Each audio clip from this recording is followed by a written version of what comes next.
Hello, beautiful strangers, and welcome back to another episode of Myth. When last we left off, Meito met with an unfortunate end. Oh yes, he did. And, well, essentially, Loop 2 went bad for him. Unfortunately. But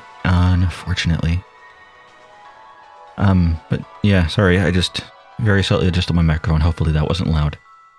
Oh well. Well, it shouldn't have been. I muted it. Just hopefully it wasn't shaking too much and making any weird noises into the mic from that. Yeah, I'm a bit distracted. It's hot. I don't know why it's so hot. It was hotter a couple days ago. I think it's just more humid, and it's like I'm not exactly pouring sweat, but I've made it known many times that I hate the heat, despite living somewhere where it gets very warm, especially in the summer. But yeah,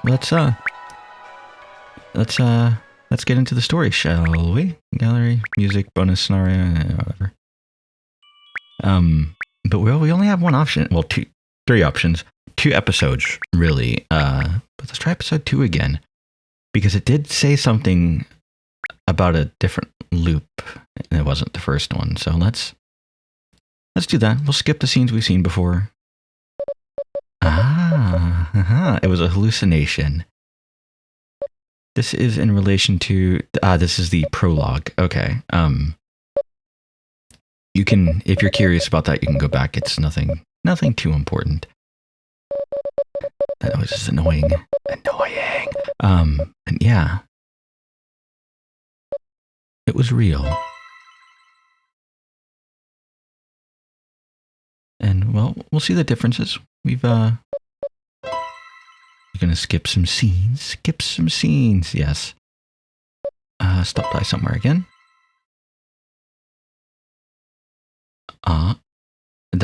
Wait.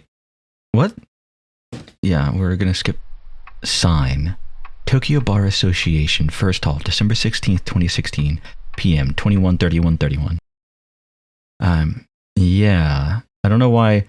I've had a few visual novels over the years that have done that. We'll skip. We're going to stop skipping. But you've already seen this, and if you click the skip option, it's going to keep skipping. Don't tell anyone. Shh. Anyway. The world never changes. I've been in a bit of a Fallout mood, despite playing Kaiserreich and not Fallout. 354-10659. The first hall of the Tokyo Bar Association was dominated with throngs of people. Fun fact, this series here, this little bit, these NVL scenes, my favorite scenes in the game. I love these. I love these. I would read an entire visual novel in the style of this and with the story of this, just extend it out, and I guess it would have to be disconnected from the intimate connection. Never mind. Whatever. Carrying on. The vice president of the bar called out to me as various lawyers hurried home after a meeting. What is it? There was no need for me to even ask, though. I knew what he wanted. It was about work, and likely a large job at that. Do you know a man by the name of Oz? I nodded, trying to think of the right thing to say. How wouldn't I know of him? His name's on the news all the time. A serial killer, wanted for possession of an illegal weapon, murder, and kidnapping. Fitting charges for the killer setting the town astir. You don't seem to be the one in charge of this, then. This was his roundabout way of requesting my defense. I sighed to myself as I waited for him to continue. You're no stranger to these sorts of criminal cases, plus... I'll take it. The vice president looked like he wasn't expecting me to say that. He tried to hide the fact as he muttered okay to himself. The old man handed me a flash drive, still surprised by my response. I didn't think you'd accept it. Seriously, 354-10659. I could understand why that made him so perplexed. For a lawyer, accepting a criminal case with such serious charges like this means you have to be ready to sacrifice your personal life. Not only are you obligated to fulfill your duties, but the mass media will harass you as well. Even your family could be put at risk. That was something I didn't treat too seriously, though. The vice president likely asked me to do this precisely because of that. It's my job to accept requests like this and do everything in my power to defend my client. Words of appeasement peeled off the bottom of my heart. I was being serious, but the vice president didn't seem to care for it. You worked hard. I respect you, even beyond the fact that you're a woman. Well, aren't you the gentleman? I flashed him a charming smile, or tried to, at least. Anyway, I agreed with him. I did do a lot of work. I worked as much as my body would let me, doing things from criminal cases to civil cases, as well as settlements of debt. I voluntarily kept such a busy schedule. Not exactly professional, though. Joke before taking out a foreign cigarette and lighting it. The sound of the match, along with the smoke from a cigarette, disappeared into the Tokyo night scenery. I'm aware it's the responsibility of the person pardoned from a conviction. That's my motto. Responsibility. A magic word. Magic capable of justifying the inconsistencies that could be found in my simultaneously truthful and false words. I'll do whatever it takes for my country, even if that means dirtying my hands with evil. Those words spilled out from the man's wrinkled visage. It's my motto, at least. He wore a dark, cold smile. I've done as much as I could for the betterment of this country. He said that with the innocence of a child. Japan has greatly advanced since I was put in charge of the judicial branch, and I've carried a part of that on my shoulders. I truly believe that's a fair assessment of myself.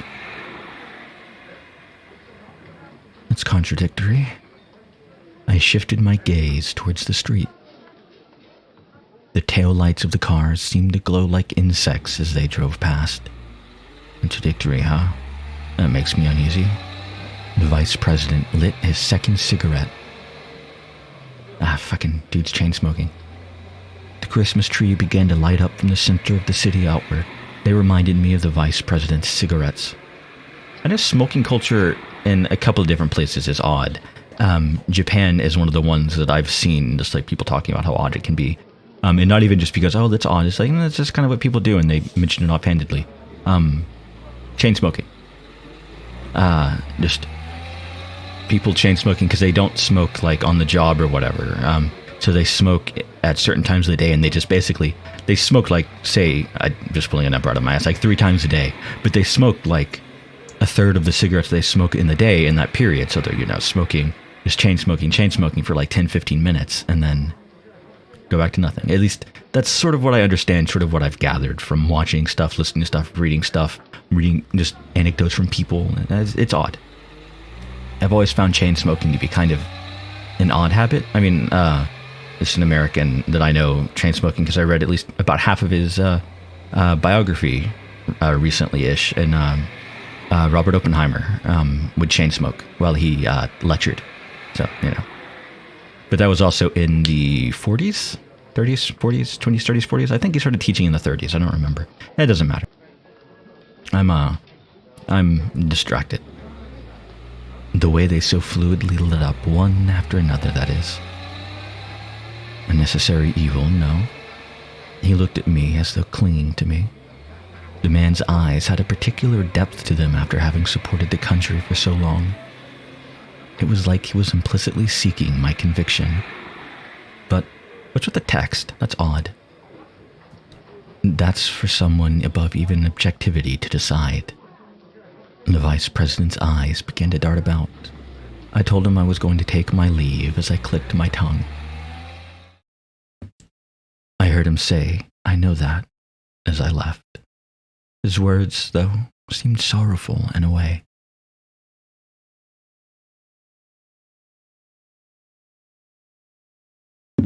Tasty. You've got a tough case on your hands, huh?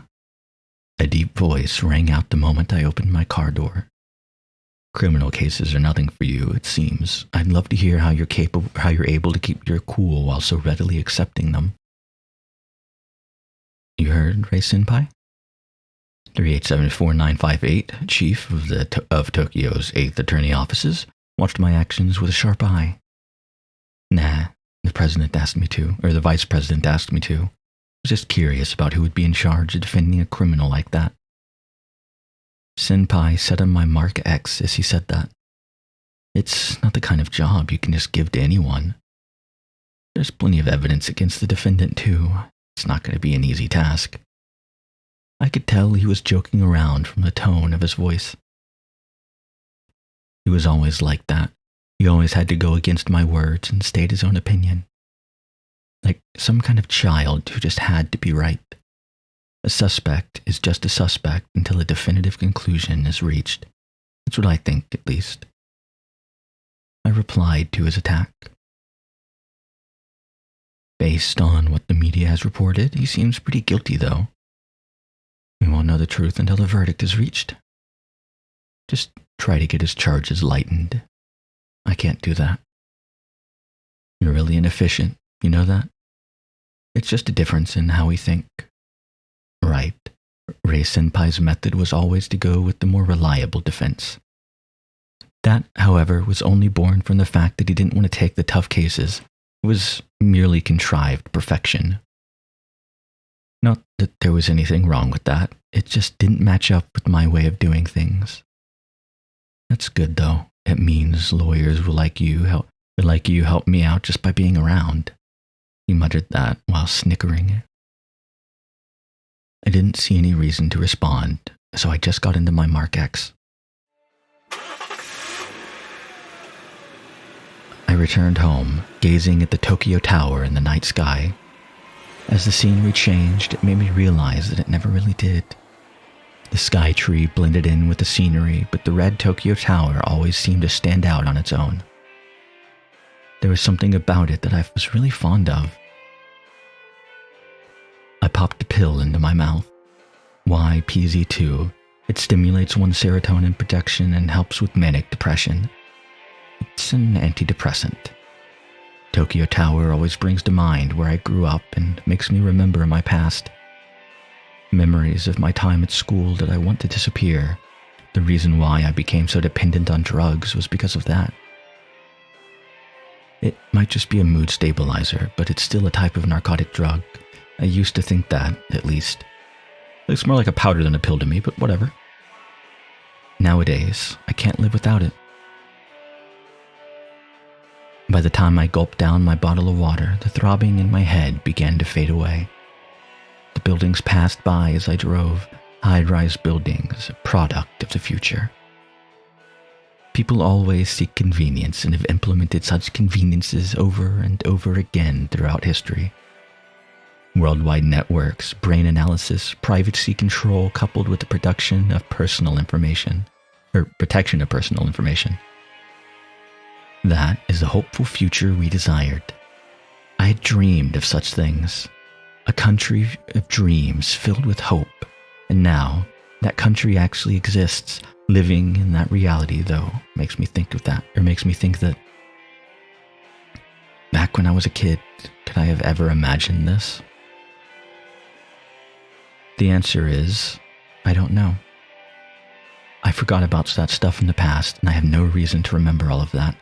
I've just entrusted myself to humanity's wisdom. I'm thankful for that too, to some degree too. But the reason why I'm interested in that thought is because there's something definitely different I can think of. Or definitively different. Something that seems both minor and major. That's why I'm thinking about it is so mysterious to me. Because I could never smile in a place like this. Tokyo, 2016. The world never changes. If anything has changed, it's been us. Identifying personal information. Personal name 354106559. Voice. Fingerprint. Retina. Verified. Welcome back, Chief. Shin. I'm back. The persistent stench of 7-Star cigarettes lingered in my office. It meant that Kamuri must have still been around. Good work, Chief. Committee's welcome rocked my entire office. PN 239203331. Kimmery, my assistant. Sorry for making you do the paperwork. Don't worry about it. Kimmery's eyes went wide as he shook his head. You could say that sort of behavior was part of his charm. It's my job to manage the public side of things. Paperwork is my capital. Kimmery smiled. Some people would take that to mean that he was implying he'd never be promoted, but I couldn't sense that from his words. That was likely because of his virtue. I had a request after the meeting. That's sudden. Who is it? It's a big client. I'll fill you in while we finish the rest of the paperwork. I took out the flash drive as we headed for my office. Remember, guys, 2016. My computer was already on. Kimmery was using it for work, which made sense. I think it actually would technically be Kimmery. Yeah, whatever. Whatever. I saved the document folder and inserted the flash drive into the port. PN 897098. Oz. Kimmery's response was as expected. He was worried. It's not like anyone wants to defend someone who's evil. No, who's very likely to be evil. He's charged with murder and kidnapping. Sure you've seen him on the news? And there was plenty of evidence found during the investigation that points towards him. It'll be near impossible to get him acquitted. Kimmery heaves a heavy sigh. I didn't respond, though, as I began checking Oz's history. Born in Niigata, came to Tokyo to attend university, lived a self-indulgent lifestyle due to his allowance. That's a rather rough record of his history. Kimmery seemed to take my words at face value. Don't be stupid. I wasn't quoting the report word for word. Anyway, he was your typical university student. That was supposed to be a joke, but Kimmery didn't laugh. The look on his face turned grim. Oz is denied being responsible for those crimes, right? Yes. This is going to be tough. Kimmery sat down on a chair as he hung his head. The chair squeaked a bit from the weight of his body. It'll make things easier if he's completely honest with us, and if there's solid evidence against him, then that's all the more reason for him to do that. Yeah. Of course, if he did admit to his crime, it would be easier for us, but most suspects deny their involvement. Although that's likely natural for the suspect given their liability to be charged with a crime. The thing is, though, in the end, things proceed more smoothly when they can admit to the charges. The reason is because you can hope for a reduction of time spent in prison. By putting the focus on a perpetrator's recognition of the crime, you increase freedom in his judgment. Little bit of advice for you if you're ever arrested for a crime and you did it, not something if you were arrested for a crime and didn't do it. Tasty. Talk to your lawyer. Tell them that you did it. Even if you're attempting to get off from the crime, tell your lawyer, I'm guilty of sin, and, work with them. Tell them what they can find, because they don't want to be shocked by something and have to fucking figure out a way to defend it. And just tell them everything, because they can't, because of, whatever, client privilege, attorney-client privilege, whatever the fuck it's called. They can't share that. So, it helps them put up a better defense to get your fucking guilty ass out of jail. Or keep your guilty ass out of jail, or whatever the case may be. Anyway, don't take that to heart, and don't expect that to be 100% accurate at all times. But, if there's one person you want to be completely 100% honest to, it's your fucking lawyer. Anyway, especially in this case, when the defendant seems to have a decent amount of evidence stacked against them. Oh, I should point out, that is at least just for American legal systems. I don't know enough about any other legal system to be able to say for sure one way or the other. Anyway, without a definitive alibi that'll overturn all of this, getting the defendant acquitted is no easy task. That's something I'll have to talk to Oz about, too. I guess the only choice we have is to meet him. Committee responded. He looked tired. He did all the paperwork without even sleeping.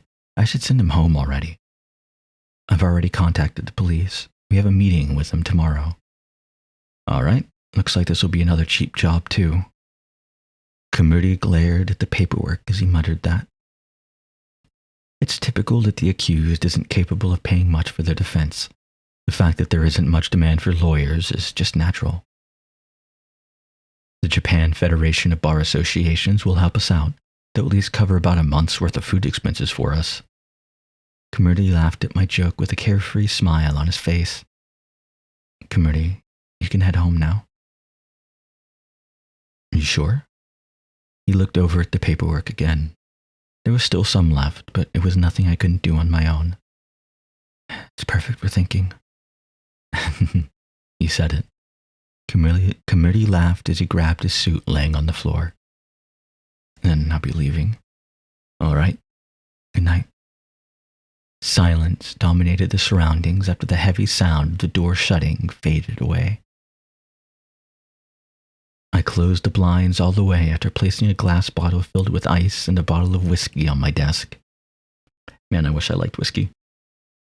I don't like spirits chilled. I like my spirits neat, including at least the spirits that I've had that I have drank regularly, vodka, rum, brandy, are the main ones. I like them neat.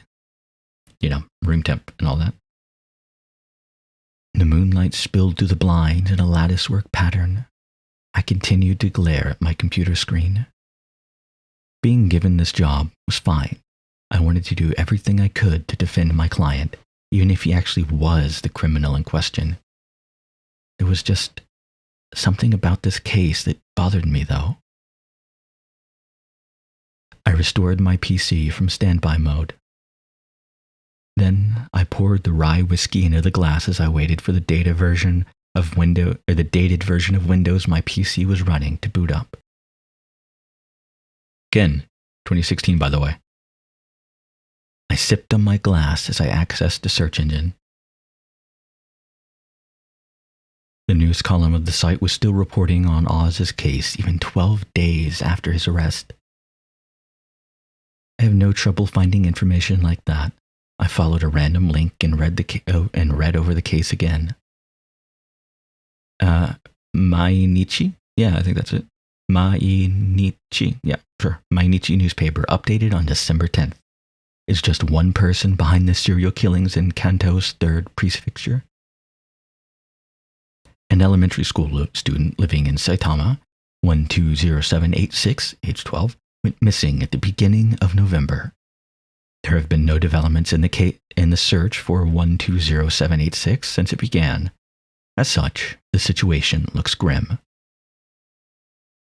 On November 29th, an office worker living in Kanagawa, 2498720, age 24, went missing.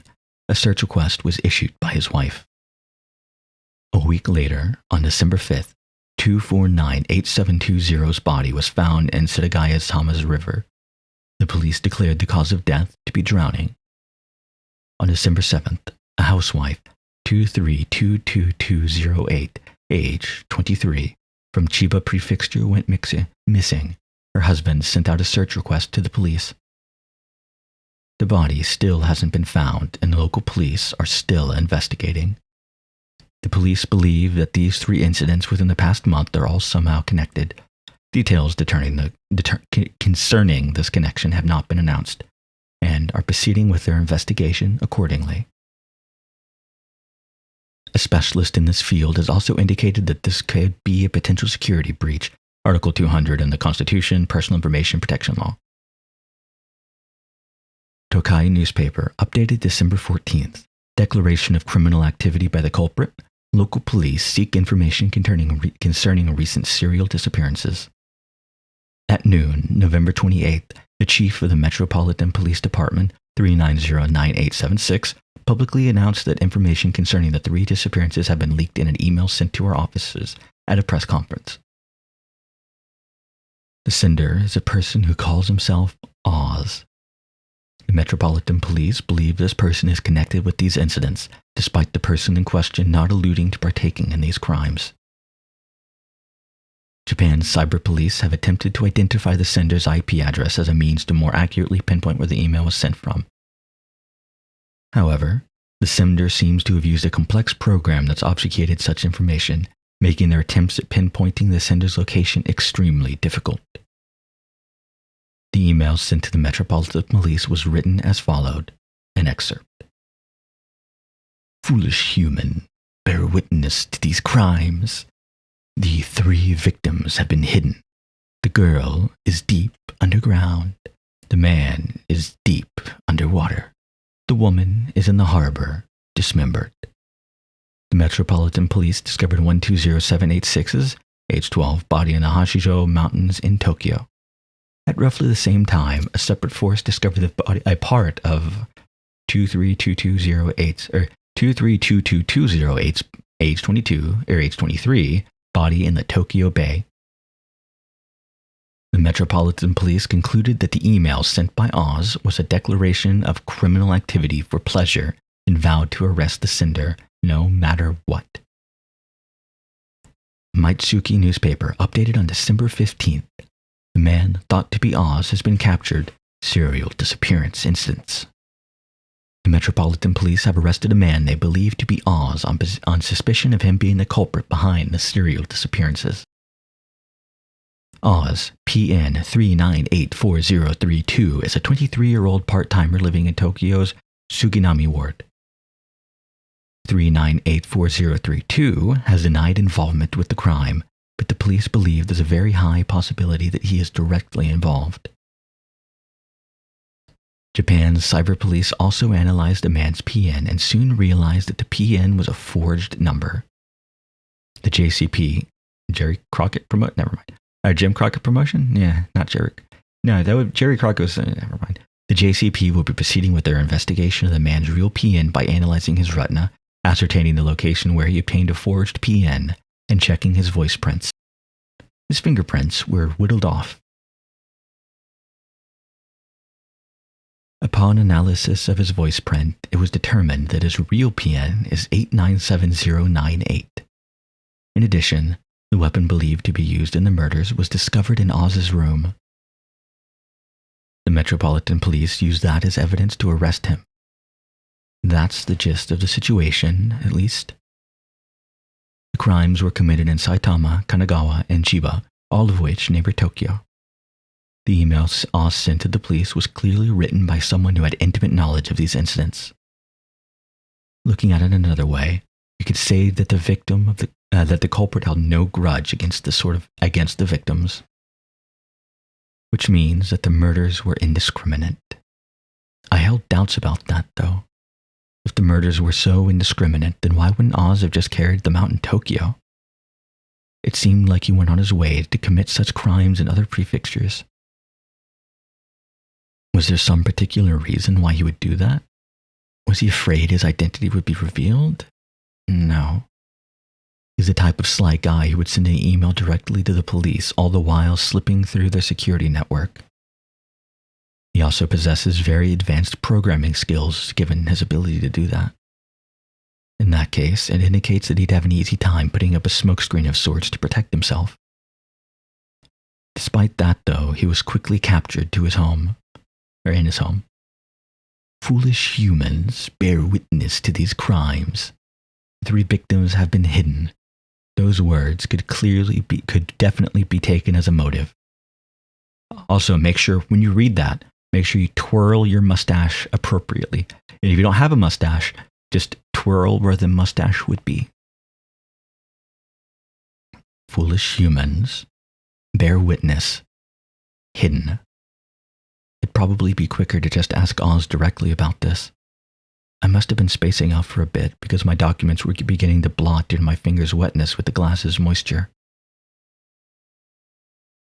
I opened my email, then proceeded to open my address book.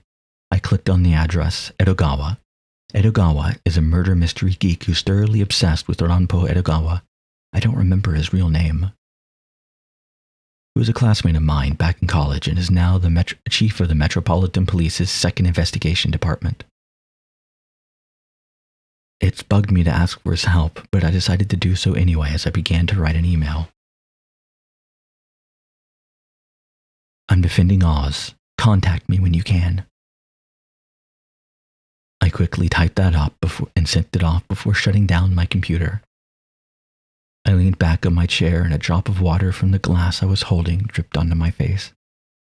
I downed the rest of my drink and reached out for my bottle of whiskey once more. Oh, hold on. There we go. It's not a bottle of whiskey, or a glass with a drink in it, but it'll work. Immersion and all that. Myth, day 1. It's up to you. And it's the end of the episode. Yay, I think. I thought that was interesting. I know at least somewhat what it's leading up towards. I'm a fan of true crime. I like mystery novels. Not really. I don't really read that much. I like mysteries. I like thrillers. In reading and watching stuff, I don't watch much TV, to be fair. But some of my favorite movies are thrillers and mysteries. And again, I like listening to true crime podcasts. Though, to be fair, the one I'm listening to more recently and the most is comedy true crime. But I do enjoy my nice serious true crime. Just give me all the information and psychology and that sort of stuff. But yeah, that was interesting, and I think we're on a different loop now. We're on episode 2, but yeah, keep burping. Well, burping and then needing to try not to sneeze. We're on a different loop, kind of, at least it seems to be. We had a different scene there, a nice and long scene as well. And again, I really enjoy those scenes, and it's starring my favorite character in this visual novel. We'll meet here later. Pretty soon, hopefully. But that's for next time. And, well, I hope to see you all there.